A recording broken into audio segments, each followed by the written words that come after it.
There we go. We got it, Bob. Oh, hi. Sorry, we're running a little bit late. Excuse me a sec. Hey, Bob, make fast. Sorry, man. Welcome to Culture in Decline. My name is Peter Joseph. You know, this show is designed for those that want to be a little more skeptical about society, because perhaps you're like me, and as you stumble around this experiment we call global society, you can't help but feel an increasing sense of unease, perhaps even frustration, with respect to how we, the human family, have chosen to organize ourselves on this little planet.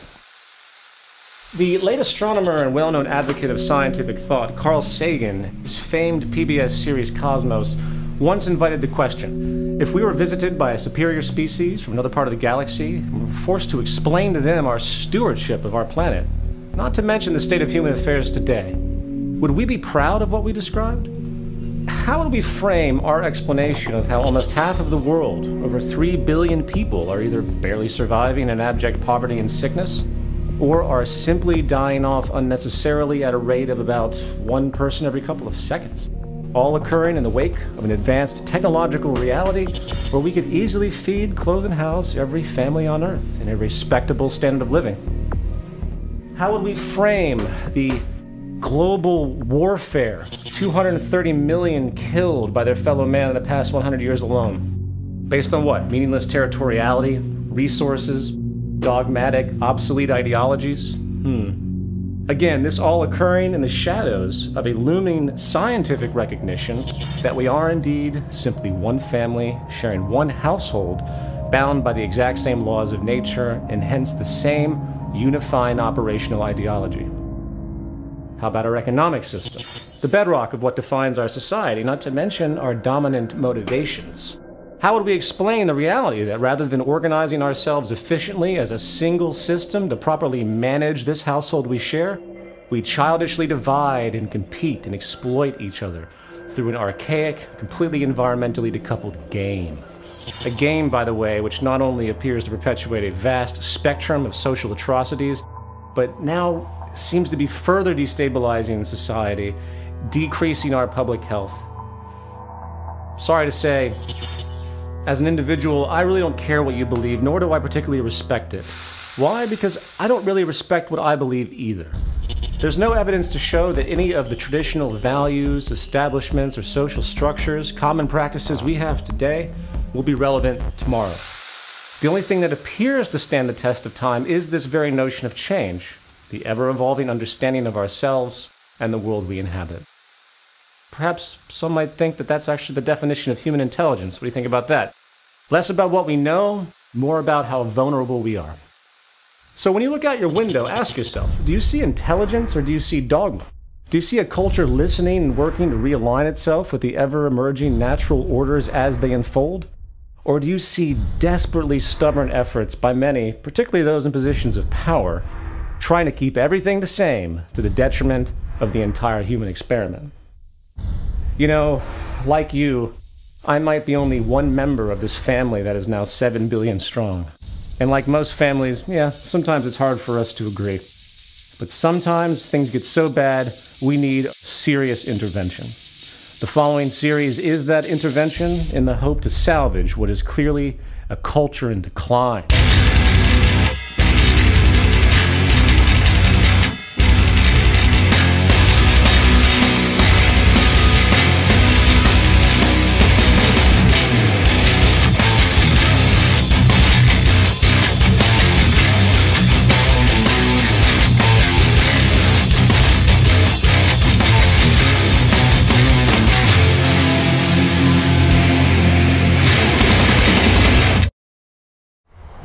It's an election year in the United States, and some may say it's an election year for the whole world.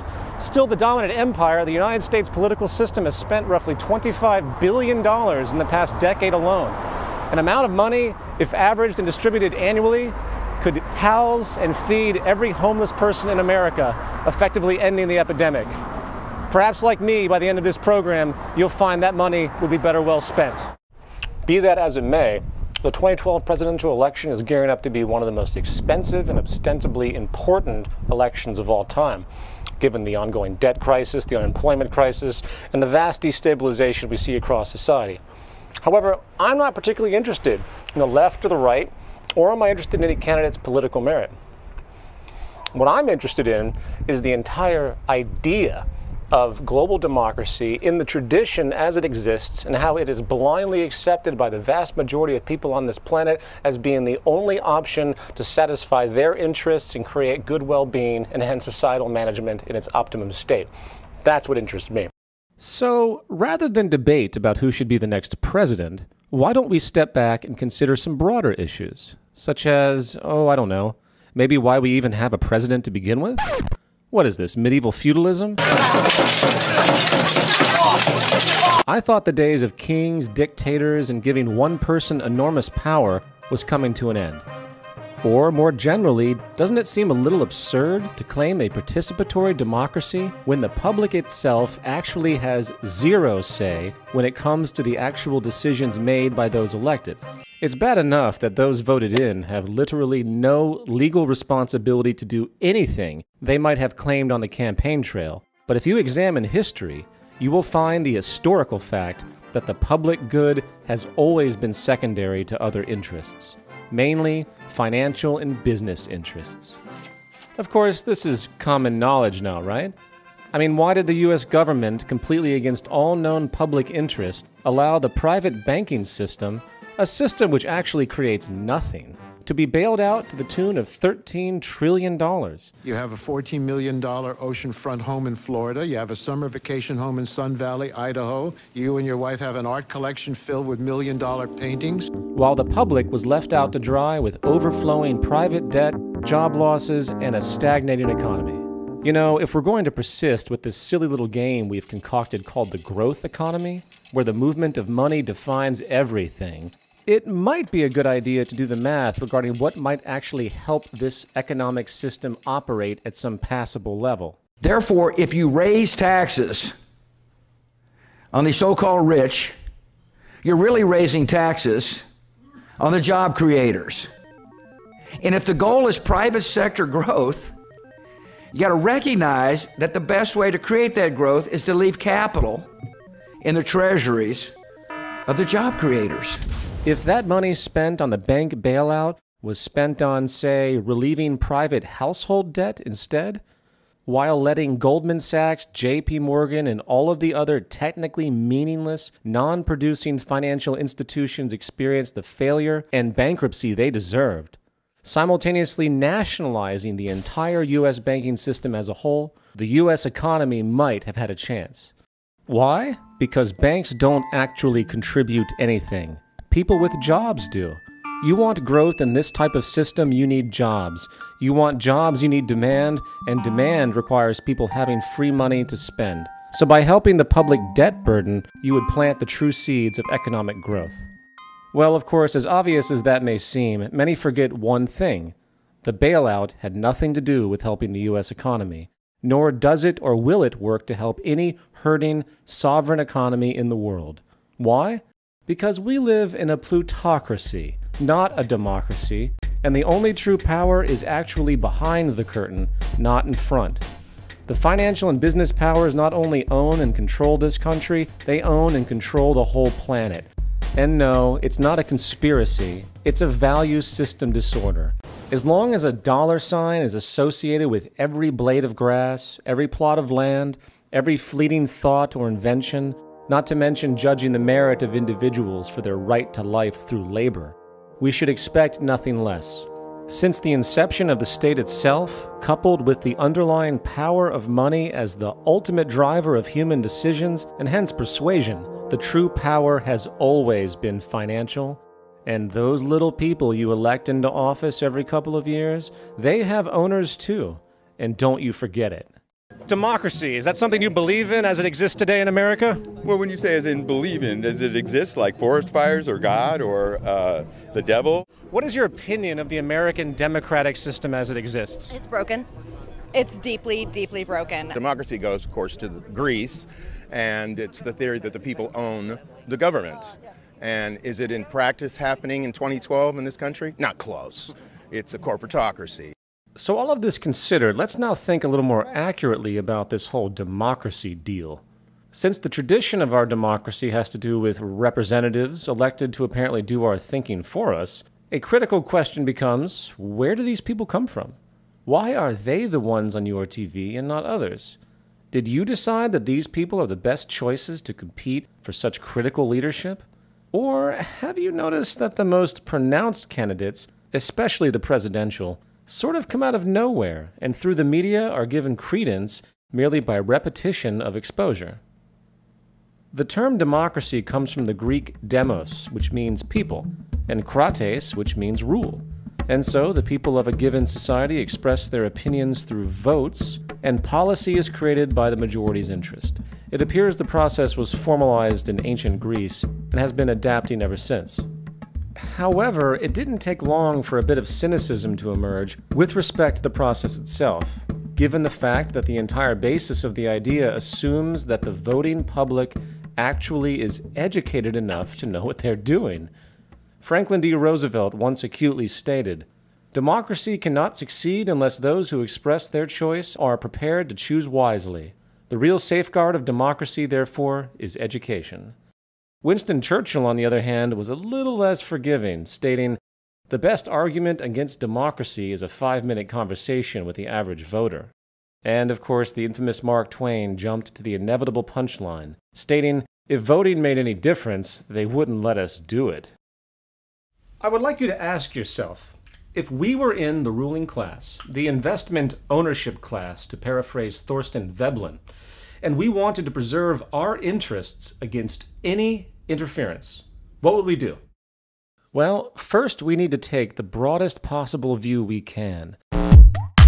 We need to make sure the voting public is as uninformed as possible regarding relevant issues that might contradict our establishment's practices. Coupled with that, we also need to eliminate as much independent, logical, causal, scientific thought as possible. So, let's support an extremely underfunded, outdated, and deprived public educational system. A system focused on merely getting a person a job one day, not teach them how to critically and logically think. At the heart of democracy really is the basic assumption that the public is well educated about critical thought, they know how to think about things and evaluate, and therefore they can make proper decisions, right? What is your opinion on American education and hence its effect on the democratic process? I think that, we have multiple problems in the education in America. One, I think we're dealing with the dumbing down of America. And do you feel that this sort of poor educational system actually benefits the establishment? Oh, absolutely. Absolutely. Keep them stupid, keep them easily entertained. If they're uninformed, they can't fight back. However, to further reinforce this, we also need to push and reward belief systems that support passive obedience. Belief systems and values that are stubborn, irrational, and promote closed thinking. Religion becomes super helpful in this circumstance. Is it possible that religion is being politicized and that candidates are using it as a tool? I believe that God created the universe. And we're enjoined by Scripture and the Lord Jesus to oppose it with all our might. Let us not pray that God is on our side in a war or any other time, but let us pray that we are on God's side. May God bless the Seventh-day Adventist Church. I thank the God who loves us, the God who gave us life, who gave us our being. And so to every sailor, soldier, airman, and Marine who's involved in this mission, let me say, you're doing God's work. If people are groomed to be obedient and follow blindly, they are ripe to extend that obedience to others who claim authority. Check. Next, it's critical we recognize a unique sociological characteristic of the human condition, something we will call herd psychology. This is the tendency for us humans when faced with mass appeal to often behave in extremely thoughtless and malleable ways. In the words of Charles Mackay, famed author of Extraordinary Popular Delusions and the Madness of Crowds, "Men, it has been said, think in herds. It will be seen that they go mad in herds, while they only recover their senses slowly and one by one." However, this doesn't just apply to, say, a soccer riot. Such mob persuasion can be generated through simply shared cultural events. Remember September 11th? Talk about mass insanity. This event created an immediate crowd madness with fear and revenge. And it didn't take long for the U.S. government, and other governments, in fact, to harness that madness and funnel support for draconian legislation and illegal invasions. However, this herd psychological tendency is not only very useful for implanting and guiding perceived issues of importance, it is also critical in setting rigid limits of debate, creating the tendency for those who begin to question beyond those limits to be ostracized and rejected by the herd itself. You know, if someone talks about a more equitable distribution of income in society, all the growth that has occurred in our country over the last decade or more has gone to the upper 1–2%. Fucking communists. If someone speculates about the obvious power manipulation and corruption, God damn it, I am so sick of these conspiracy theorists and their lies. The Federal Reserve does not collude for its own self-interest. And heaven forbid we get those do-gooders who want to actually apply modern scientific knowledge and improve society with it. Yeah, right. Feed, clothe, and house everybody on Earth with technology? Utopian jackasses. Remember, probably the greatest way to control human thought is to establish a deep fear of social rejection and associate that fear to culturally taboo subjects. So, that groundwork in motion, we now have to deal with the pesky problem that the public just might wise up enough and work to maneuver a person into political power that will cause us problems. Therefore, some more specific structural safeguards are in order. Basically, we need to make sure those unwanted candidates are unable to get anywhere near the major outlets for public digestion.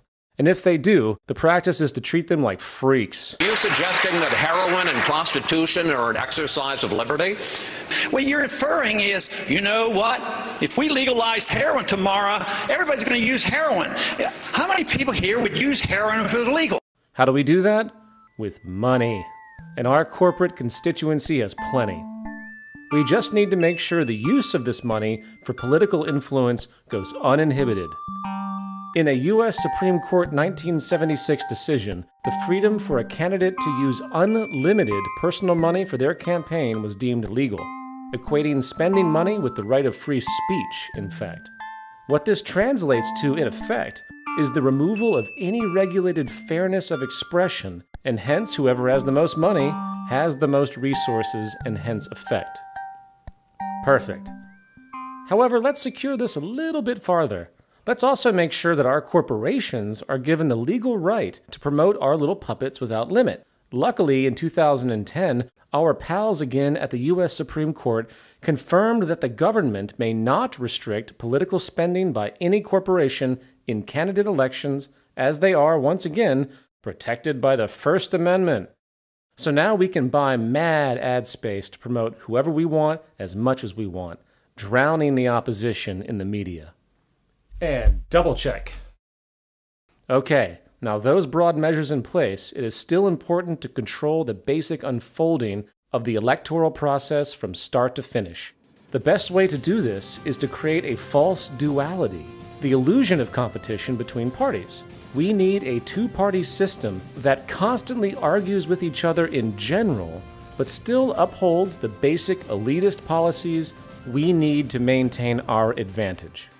The beauty of this dominant two-party farce is that it not only gives the public the needed illusion of choice, it more importantly oppresses those upstart third parties.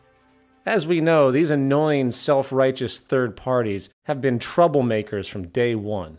The civil rights amendments, women's suffrage, broad worker rights, child labor laws, and other agitations for industry all came from these rising third parties historically, not from the dominant established group, us.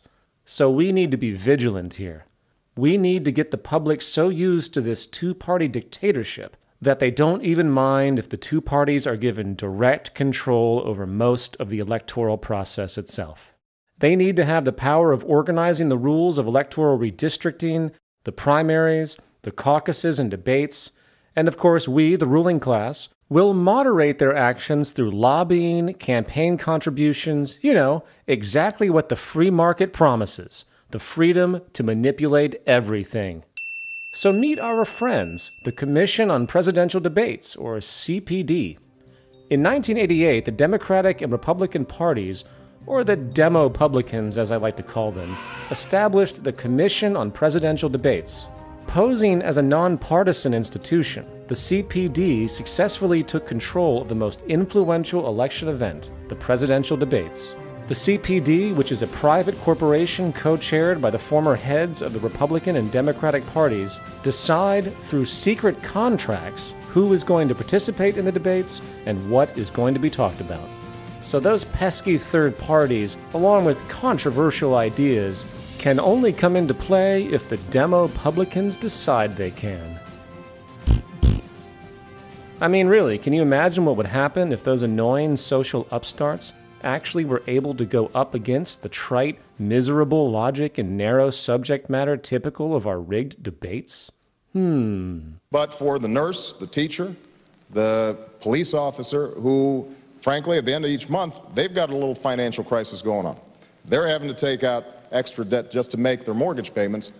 We haven't been paying attention to them. And if you look at our tax policies, it's a classic example. I'm sorry to interrupt, Mr. President, but I couldn't agree more.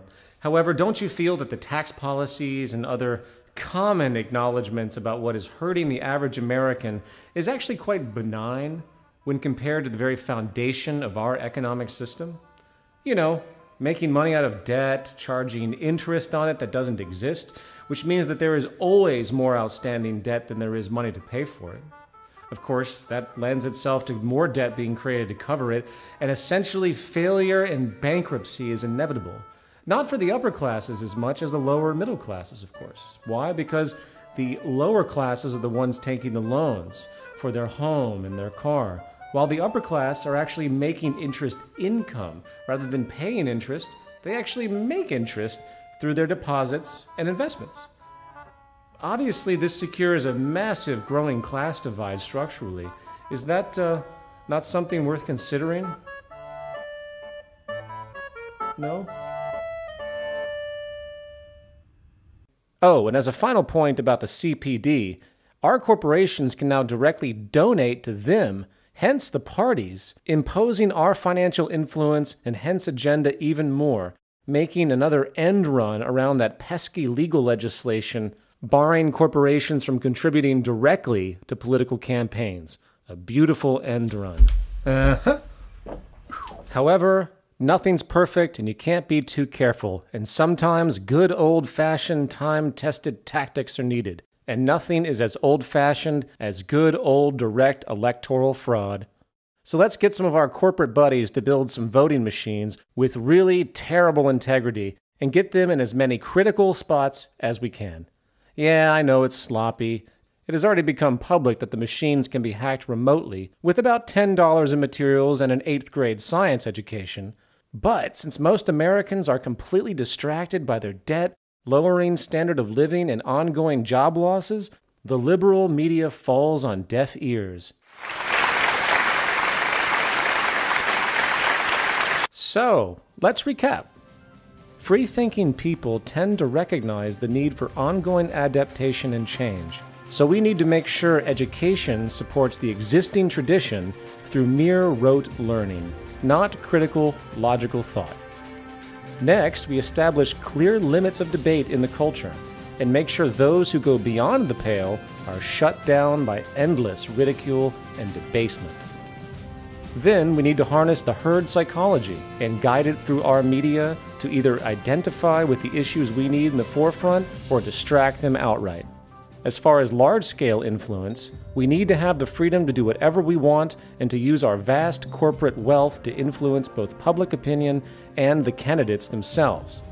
Our legal status as a corporate person now ensures our free speech and hence free spending. Next, we create the public illusion of competition and choice and gain as much control over the election process as possible. Our Demo-publican pawns, with our endless sponsorship and lobbying, now handles this well, including the restriction of public debate and the denial of all interfering third parties. And if that wasn't enough, screw it. We'll just reorder the ballot counts ourselves with the black box voting hacks in the most influential electoral states.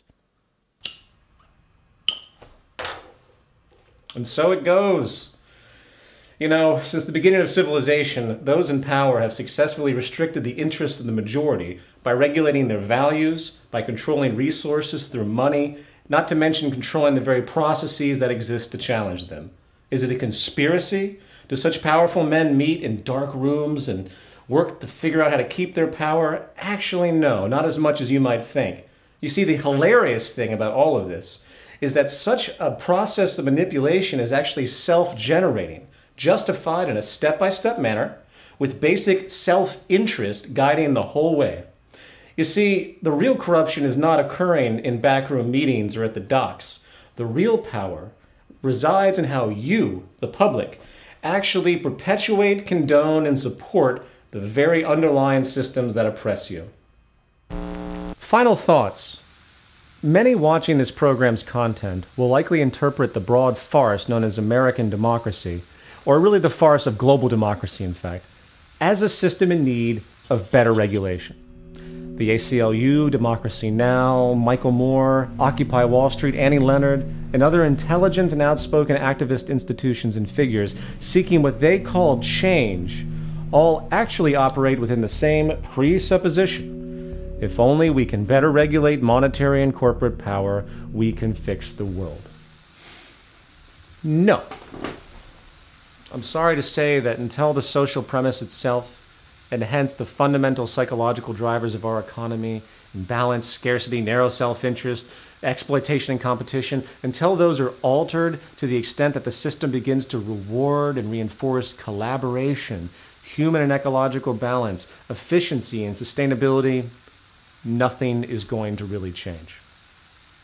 In a sociological condition where everything is based on advantage over others, what we call corruption today isn't actually corruption at all. It's just business as usual. I mean, seriously, what did you people expect? In an economy where everything is for sale by the very ethic inherent, underscored by the false notion that we can't possibly work together intelligently to benefit all, no level of supposed corruption should surprise any of us. So, in short, to assume we're going to perpetuate this economic philosophy here and then contradict it over here with the idea that certain elements of society should be off limits from monetary manipulation and gain is completely naive and absurd. But don't take my word for it. Just sit back and watch the ebb and flow as we move from one set of corrupt, damaging practices to the next. Sure, we'll slowly fix a few issues with our in-the-box thinking, but until the whole system is addressed at its core, unfortunately, it's all mostly a waste of time, and improvement will be very, very little. And until we grow up to that level, sit back, relax, enjoy the show, and until next time, I'm Peter Joseph, an agent and victim of a culture in decline.